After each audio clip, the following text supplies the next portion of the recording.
The Puscast, the penultimate Puscast of 2018, covering the infectious disease literature from the first 2 weeks of December in the year 2018.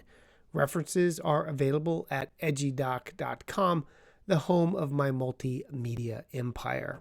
This may be my shortest Puscast ever. Normally I download about 80 articles and maybe talk about a quarter of them tops. This time I got 27, so if I only talk about a quarter of those, well, maybe this particular Puscast will be insufficient ambient substitute. But let's move on to the literature, shall we? Before we get to the bugs, let's get to some antibiotic stuff. This study looked at the safety and efficacy of challenging patients with cancer with oral penicillin if they had a history of a penicillin allergy. And with certain low-risk patients, they found that an oral challenge of a penicillin in patients with a prior penicillin allergy was safe. And then you read their flow diagram. Does the patient have a history of severe penicillin or beta-lactam allergy? Then don't do it. Does the patient have a history of idiopathic urticaria or anaphylaxis? Then don't do it. Has the patient had a severe renal or liver disease as a consequence of penicillin? Then don't do it. Does the patient have a recent MET call? A MET apparently is a rapid response call in that institution. Then don't do it. But if they did not meet those criteria, the patients went ahead and got oral penicillin. And what a surprise, they all did fine. See, I do the same thing with my penicillin allergy patients. I take a careful history as to the nature of the adverse reaction, and then if the reaction is low risk, I just hang the damn beta-lactam. Why go through all the rigmarole of an oral challenge? Seriously, why bother with the oral penicillin? So much of the beta-lactam allergy literature and the subsequent testing for that and the subsequent challenging for that seem to be a waste of time. People just don't have the courage of their convictions when they talk to the patient. So I'm still going to default to take a good history. If it doesn't sound like a severe reaction, just hang the dang beta-lactam. And I think this is especially important up front since all the literature suggests that when patients get second-line agents to beta-lactams, they have poor outcomes. So we don't really have time to mess around with all these testing protocols, which take time. Just take a history, hang the damn antibiotic. I don't know if I buy this, but I'm going to report it anyway. A study in Nature suggests that as temperature increases, so does antibiotic resistance. And they found that as the mean temperature increased, so did the resistance rate for bacteria. For Klebsiella, it was 2.2%, and for Staph aureus, it was 2.7%, and for E. coli, it was 4.2%. And this correlates evidently with other articles that demonstrate that warmer areas have more resistance to antibiotics than cooler areas. This is also correlated with increased population density. So the more people you have, the more resistance you have, probably because the more antibiotics you're using. But I don't know if I really buy that because it's not the ambient temperature that's important for E. coli and Klebsiella and Staph aureus. It's my temperature.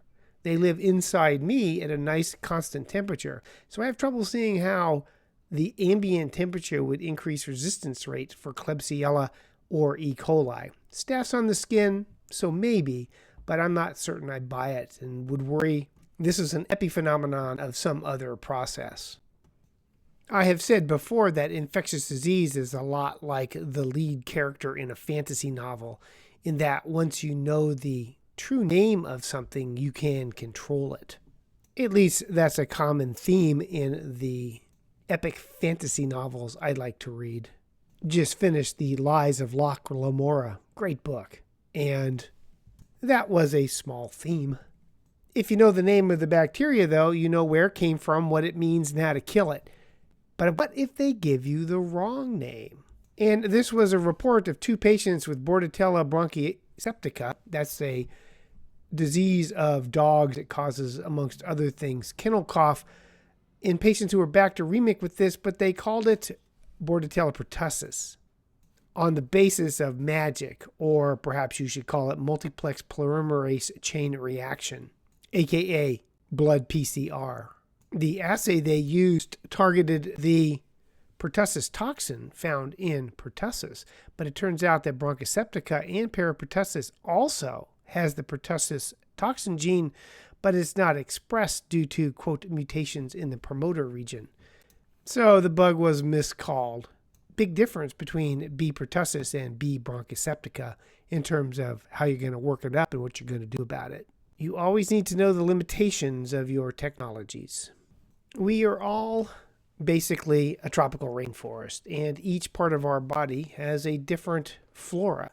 As an example, in this orthopedic practice, they noticed an increase in hip infections due to Cutibacterium avidum, also known as Propionibacterium avidum. It's now Cutibacterium, not cutie, cootie. So where did it come from? So they cultured up all these patients looking for where the C. avidum was, and it was found mainly in the groin and mainly in patients with high BMIs. And evidently they were using this anterior approach that took them right through the Cutibacterium infestation. It's not really an infestation, but that's where it was found. So the take-home is the obese groin is likely to be colonized with Cutibacterium avidum, and if you're putting a scalpel through there, you're going to drag it into your prosthetic joint. I don't know. My sense is that the data is increasingly suggestive that probiotics don't do anything to prevent C. difficile colitis. This is a retrospective study in open and informed infectious diseases that looked at the effectiveness of lactobacillus and found that in 1,576 patients, those who got lactobacillus probiotics did not have any less C. difficile than those who did not. And they do note the multiple problems with the study, i.e. it was not a prospective randomized placebo-controlled, but retrospective, see what the hell doctors did and see what happened kind of trial. One of those real-life trials that we have to deal with and that I hate. And currently the guidelines don't suggest probiotics outside of clinical trials. I've always been somewhat skeptical that a foreign bacteria that has no business being in the colon in general, lactobacillus, is going to be effective in treating C. difficile or preventing C. difficile. To my knowledge, they've never even shown that it survives long enough to show up in the stool where it might do something. That being said, at one of my institutions, when we started using probiotics, C. difficile testing fell by about a third to a half, suggesting that it may decrease antibiotic-associated diarrhea, which would in turn lead to less C. difficile testing. Probiotics are probably going to end up being all sound and fury signifying nothing. Although if we can get human poop tablets, that certainly might be beneficial. And of course, nothing beats antibiotic stewardship and not using the damn antibiotics in the first place. And as long as we're on the topic of diarrhea, don't forget the association between turtles and salmonella. This was a multi-state outbreak of Salmonella agbeni, one of the two pronunciations is right, and small turtles, resulting finally in 76 cases in 19 states. This was discovered as part of the National Network for Foodborne Disease Surveillance, but the turtles were being used for pets, not consumption. One of the things that drives me nuts in the medical literature is that the conclusions really can't follow from the study, but people do this all the time. It's a PLOS article, and it concerns switching to oral therapy in cancer patients who have catheter-related Staph aureus bacteremia, MSSA. And in this study, small numbers, retrospective, non-randomized, patients who had 10 days of IV therapy were then switched to oral therapy, and in those that did, had lower mortality rates than patients who continued on the IV therapy, and they had the same recurrence rates. The fact that the IV therapy had a higher mortality rate strongly suggests some bias in patient selection, because the sicker patients are the ones who got the IV therapy, and those who are not as sick were changed to oral therapy. Also, repeat blood cultures and echocardiography were not mentioned in this study. I mean, seriously, you can't conclude crap from this therapy. The big question when you have Staph aureus bacteremia is, do you have a metastatic complication and is it going to come back? And everyone got 10 days of therapy here. And the minimum duration should probably be 14 days in uncomplicated staph bacteremia. So they kind of got close. But when they say, in conclusion, our studies suggest that CRBSI due to MSSA in cancer patients can be treated by switching to oral therapy rather than relying on conventionally recommended IV therapy, when you look at all the flaws in the study, you can't conclude diddly squat from this paper. This paper is a waste of time and resources, and anybody who would quote this as a reason to switch to oral therapy in the staph bacteremia has a fundamental lack of understanding of the significance of MSSA bacteremia and probably should not be allowed to prescribe antibiotics in that patient. I mean, seriously, let's quote the article. In this study, it is not known why oral switch therapy was adopted in certain patients, and this may have led to an unknown bias. Seriously, and you're going to conclude that it's safe to change over to oral in some patients? What a load. A study that belongs in the garbage can, not in PLOS. If you have a case of FUO, negative blood cultures, but splenic infarcts, you may worry about culture-negative endocarditis. This is a case report where the splenic infarcts were not due to culture-negative endocarditis, but instead to a diffuse B-cell lymphoma. And, quote, review of the literature, as well as in this case, confirms that splenic infarcts are not a feature of culture-negative endocarditis. In patients with fever, splenic infarcts, and negative blood cultures, physicians should search for an alternative explanation rather than that of culture-negative endocarditis, i.e. malignancy and hypercoagulable state, end quote. An interesting little pearl. How long to treat gram-negative bacteremia? My take on bacteremia actually is that most of the time the bloodstream component doesn't matter in determining the length of therapy. With the exception of Staph aureus and maybe Candida albicans, a positive blood culture doesn't make much difference because most organisms in the bloodstream have little predilection for causing a metastatic infection, and the bloodstream is probably sterilized in the majority of patients in the first dose or two of antibiotic. What's more important is how long do you treat the source. There was an old British meta-analysis that suggested that 5 to 7 days was as good as 10 to 14 for bacteremic infections of a hodgepodge of kinds. This particular study looks at gram-negative bacteremia, and they included patients with urinary tract infection, intra-abdominal infection, pneumonia, catheter infections, skin and soft tissue infections, or those who had bacteremia with an unknown source, something I see about once or twice a month, actually. And it turned out 7 days of therapy was sufficient to treat the infection. I bet you less would be just as good if you look at the Stop It trial or the bacteremic cholangitis trials.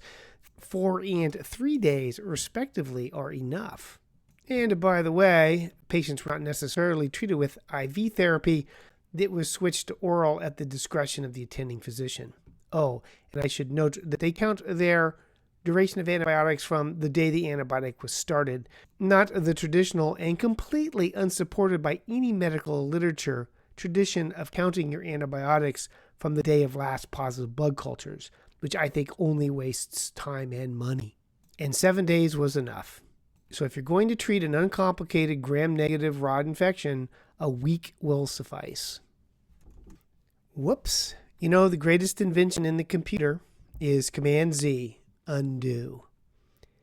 This study is a meta-analysis in the Journal of Critical Care, and they went back and looked at the effects of antiplatelet therapy in sepsis. They found 10 cohort studies looking at almost 700,000 patients and found that aspirin will decrease mortality in sepsis with an odds ratio of 0.6. Not bad. Maybe it is the wonder drug that works wonders.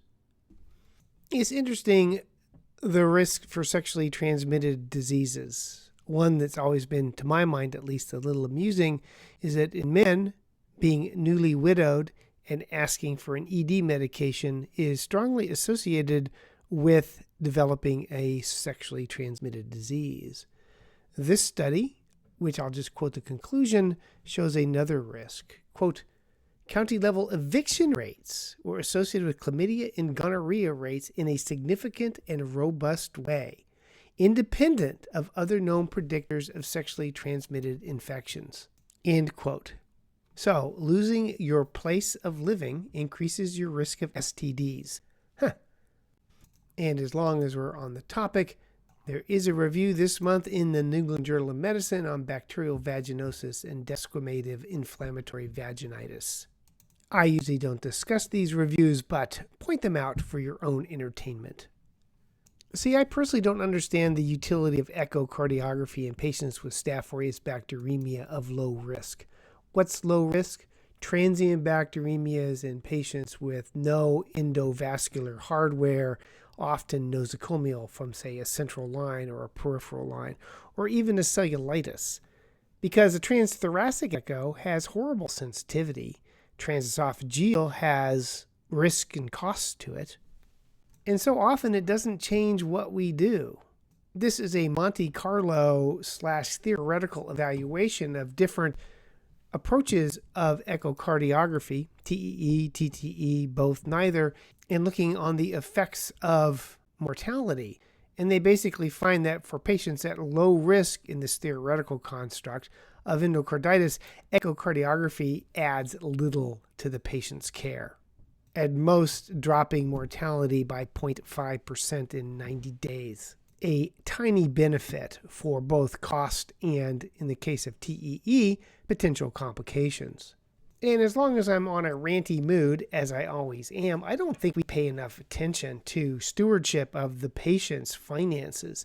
Every test we order, the patient's going to have to pay some percentage of it. When I was in the hospital overnight for small bowel obstruction, my bill came to $10,000, and I had to pay 10% of that. I wasn't happy to do it, but I can do it. Half of Americans can't cough up $400 for an emergency. You can generate that in no time in the hospital. Every test that you order should be for the patient's benefit and not to increase the risks of bankruptcy. And so often the TTE and the TEE do neither for our patients. But I often don't think it's explicitly considered that every dime we spend in the hospital, we're spending the patient's money. Maybe we should put their deductible on the front of Epic so we know how much they're paying out of pocket for the crap we do to them that they don't necessarily need. And finally, the beta-D-glucan will go up after both laparoscopic and open intestinal surgery. Yes, intestinal. Some people say intestinal. I'm going to go with the English pronunciation. Open intestinal surgery. And it stays up for about 5 days. So you can't trust the beta-D-glucan in the immediate postoperative period after bowel surgery. And that brings us to the end of the penultimate Puscast for the year 2018. References are available at edgydoc.com, the home of my multimedia empire. I would like to wish one and all a generic, non-denominational seasonal greeting. The last Puscast of the year is only 2 weeks away. Otherwise, as always, thank you for this most interesting consultation and allowing me to participate in the care of this most difficult and challenging case. I shall continue to follow along with you. Thank you. In dictation. Goodbye. Take it away, Jeff.